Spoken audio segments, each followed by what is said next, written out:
तो एपिसोड की शुरुआत वहीं से होती है जहाँ पे पिछला एपिसोड खत्म होता है। रेगुलर जो होता है वो एमिली से वही थोड़ा सवाल पूछता है। एमिली जो होती है वो समझ नहीं पाती उसका मतलब क्या है, पर एमिली को डरा देख के जो रेगुलर होता है वो उससे माफी मांगता है और उससे कहता है कि मुझे माफ करना, लगता है मैंने तुम्हें धैर्य दिया, वैसे भी मेरी आदत है कि गलती होने पर माफी मांगना। जिस पे एमिली कहती है कि आपके अंदर इतनी अच्छी आदत है, ये तो अच्छी बात है। जिस पे रेगुलर कहता है कि फिर भी लोगों को इसकी कदर नहीं है। फिर रेगुलर से फिर से वही वाला सवाल पूछता है। फिर एमिली जो होती है वो बताती है कि उसे इसका मतलब नहीं पता। जिस पे रेगुलर कहता है कि इससे ये पता चलता है कि तुम कभी तो इनोसेंट हो और तुम मेरे लिए वर्ती हो। तभी एमिली कहती है कि मुझे नहीं पता कि तुम क्या कह रहे हो और मैं यहाँ पे कैसे आई। रेगुलर कहता है कि माफ करना, मैंने अपने आप को इंट्रोड्यूस नहीं करवाया, मेरा नाम है रेगुलर कॉर्नियस, मैं बीच गर्ल का एक आर्कबिशप हूँ जो रिप्रेजेंट करता है ग्रीड को।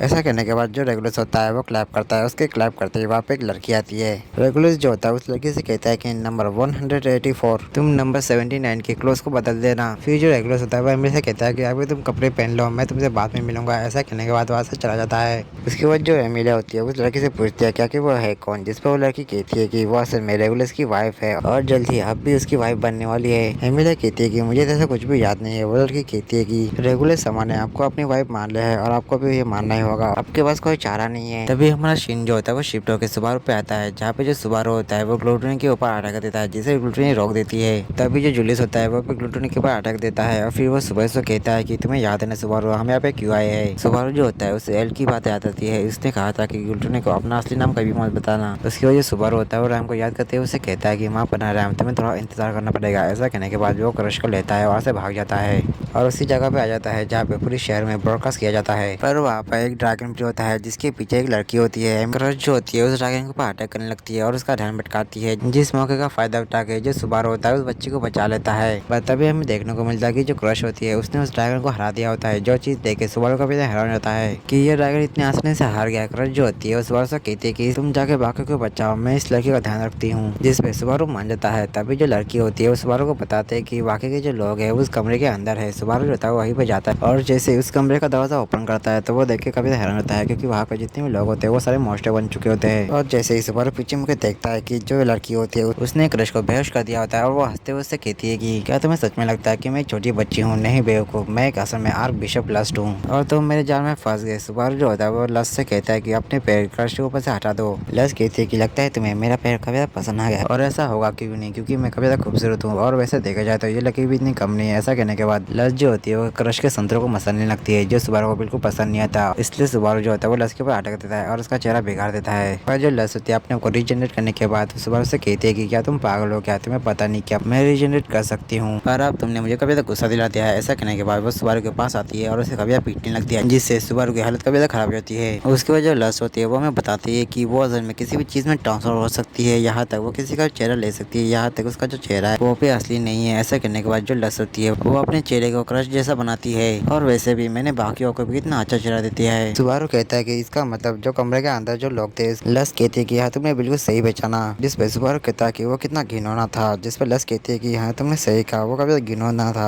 पर फिर भी तुम आके मीट के टुकड़े जो हो। तभी जो सुबारू होता है अपने हंटर से लस्ट के ऊपर अटक देता है जिससे बचने के लिए लस्ट जो होती है थोड़ी सी पीछे चली जाती है। वह जो होता है वो तुरंत क्रश के पास चला जाता है। तभी लस्ट कहते हैं कि लगता है तुम्हें ये लड़की कभी तो पसंद है, आखिर इसकी बॉडी जितनी कमाल की है। सुबारू कहता है कि ऐसा कुछ भी नहीं है, हम बस अच्छे दोस्त है, वैसे भी मैं किसी और से प्यार करता हूँ। पर तभी जो लस्ट होती है अपने हाथ को स्नेक में बदल के सुबारू के ऊपर अटक देती है और सुबारू जो होता है वो क्रश कर लेकर उस अटैक को डॉज कर लेता है। लस्ट कहती है कि प्यार जैसी कोई भी चीज नहीं होती, मुझे पता है कि तुम्हें बस उसकी बॉडी से प्यार है। ऐसा कहने के बाद जो लस्ट होती है वो एमिलिया में कन्वर्ट हो जाती है। फिर वो सुबारू को वही सब कहने लगती है जो एमिलिया से कहा करती थी। पर तभी वो अपने असली रूप में आती है और कहती है कि ये तो सारे फालतू की बातें हैं। ऐसा कहने के बाद वो अपने सिर को फाड़ते हुए अपने असली रूप में आ जाती है। फिर वो अपने हाथ को शेर में कन्वर्ट करके सुबारू के पैर को पकड़ती है और सुबारू के पैर को उखाड़ देती है और वह कहती है कि माफ करना, लगता है मैं कुछ ज्यादा ही भावनाओं में बह गई थी। वहीं पर जो सुबारू होता है उसका पैर कटने की वजह से उसका काफी ज्यादा खून बह रहा होता है और उसे काफी ज्यादा दर्द भी हो रहा होता है। तभी जो लुगिनिका होती है वो कहती है कि तुम दोनों जल्दी ही मरने वाले हो,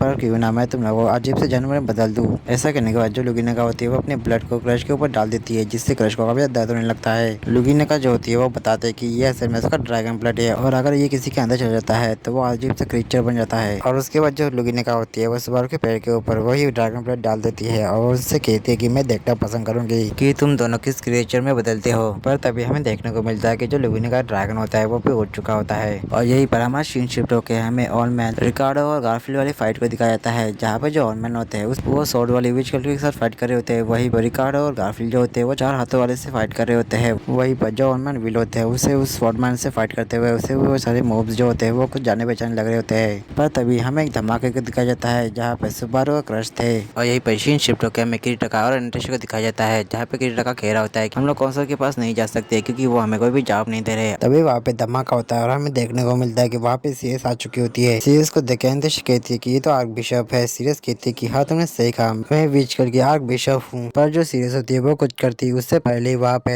मिमी के भाई बहन आ जाते हैं और वहीं पे फेलिक्स भी वहाँ पे आ चुका होता है। फेलिक्स कहता है कि मैंने मिमी के घाव से जो खून निकाला था मैंने उसे रोक दिया है, वो अब बच सकती है। पर तभी जो टीमी होता है वो कहता है कि बड़ी बहन ने कहा था कि हमें एंतशा समा को बचाना है। तभी जो एंतशा होती है वो उनसे कहती है कि तुम लोग चिंता मत करो, मुझे बस 2 मिनट दो, मैं यहाँ से निकल जाऊंगी। ऐसा कहने के बाद एंतशा और किरीटका वहाँ से निकल जाते हैं। पर तभी उन्हें कुछ नाइट मिलते हैं। किरीटका जो होता है वो एंतशा कहता है कि वाटर सिटी का भविष्य तुम्हारे हाथों में है, मुझे यकीन है कि तुम इसे जरूर बचाओगी। ऐसा कहने के बाद जो किरीटका होता है वो एंतशा को नाइट के साथ भेज देता है। और यही पर सीन शिफ्ट होकर हमें फेल को दिखाया जाता है, जहाँ पे हैंकल ने यहाँ पे भी फेल को हॉस्टेल बना कर रखा होता है। तभी वहाँ पे कुछ बग आते हैं, जिनमें से एक बग जो होता है वो उड़ के फेल के मुंह पे आ जाता है, जिससे फेल जो होती है वो काफी ज्यादा पैनिक होने लगती है और इसी बीच हैंकल का ध्यान भटक जाता है। इसी मौके का फायदा उठा के जो राइनाहर्ड होता है वो हैंकल को पकड़ लेता है। हैंकल कहता है कि क्या तुम मुझे मारने वाला है। राइनाहर्ड को कुछ कहता है उससे पहले ही जो फेल होती है वो हैंकल के सिर के ऊपर वाइन की बोतल फोड़ देती है, जिससे हैंकल बेहोश हो जाता है। पर तभी वहाँ पे ऑटो आता है, जिसे देख के राइनाहर्ड उससे पूछता है कि क्या उसने ये बग को भेजा था, जिसपे ऑटो हाँ कहता है। जो चीज जानने के बाद जो राइनाहर्ड होता है उसे थैंक्स कहता है। फिर उससे पूछता है कि आखिर वो यहाँ पे कैसे आया, जिसपे जो ऑटो होता है वो बताता है कि वो असल में यहाँ पे ग्लूटन से बचते हुए यहाँ पे आया है। जो चीज जानने के बाद जो राइनाहर्ड होता है वो काफी हैरान होता है, क्योंकि ग्लूटन से बचना इतना आसान काम भी नहीं है। तभी जो फेलिस होती है वो राइनाहर्ड को ऑर्डर देती है कि वो ऑटो के साथ जाके बाकी सभी लोगों की मदद करे। राइनाहर्ड कहता है कि पर उनके फादर का क्या, जिसपे फेल कहती है कि चिंता मत करो, उनको मैं संभालूंगी और उनको एक सेफ जगह पे लेके जाऊंगी। ये सब जानने के बाद जो राइनाहर्ड होता है वो फेल की बात मान लेता है और वहाँ से चला जाता है। और राइनाहर्ड के जाने के बाद जो फेल होती है वो सोचने लगती है कि वो हैंकल को यहाँ से कैसे लेके जा सकती है। पर तभी वहाँ पर वही वाले 2 गुंडे आ जाते हैं जो आप फेल के लिए काम करते हैं। फेल जो होती है उनसे कहती है कि तुम दोनों के लिए कुछ काम है। और यही पर सीन शिफ्ट होकर हमें गारफील्ड, रिकार्डो और ऑलमैन को दिखाया जाता है, जहाँ पे उन लोगों को किसी चीज की आवाज आ रही होती है। और तभी हमें देखने को मिलता है कि वहाँ पे असल में बाढ़ आ चुकी होती है, जिससे रिकार्डो और ऑलमैन भी होते हैं वो तो बच जाते हैं, पर जो गारफील्ड होता है वो नहीं बच पाता। तभी हमें उस वाली बिल्डिंग को दिखाया जाता है जहाँ पे सुबारू और क्रश होते हैं। उस जगह से वही वाला ड्रैगन जो होता है वहाँ से उड़ते हुए जा रहा होता है और उसके साथ क्रश और सुबारू भी होते हैं। तभी जो लस्ट होती है उस ड्रैगन को अटैक कर देती है, जिसकी वजह से जो सुबारू होता है वो पानी में गिर जाता है। और सुबारू को इस तरह से गिरते हुए गारफील्ड उसे देख लेता है और उसे चिल्लाते हुए कहता है कि बॉस क्या आप ठीक हो। और यही पर सीन शिफ्ट होकर हमें पूरे सिटी को दिखाया जाता है जो पूरी तरह से तहस महस हो चुकी होती है। और वही पर इस चीज को एमिली जो होती है वो देख रही होती है। तभी जो लुविना होती है वो अनाउंसमेंट करने लगती है। वो कहती है कि मुझे उस विच की चीज के अलावा 3 और चीजें चाहिए। पहला है वो ड्रैगन जो यहाँ से भाग चुका है, दूसरा है वो आर्टिफिशियल स्पिरिट, और तीसरी और आखिरी चीज है वो है सिल्वर हेयर गर्ल, जिससे रेगुलर शादी करने वाला है। और इसके ये कहने के साथ ये एपिसोड ये पे खत्म होता है। तो मिलते हैं इसके नेक्स्ट एपिसोड। तब तक के लिए आप सभी को सायोनारा।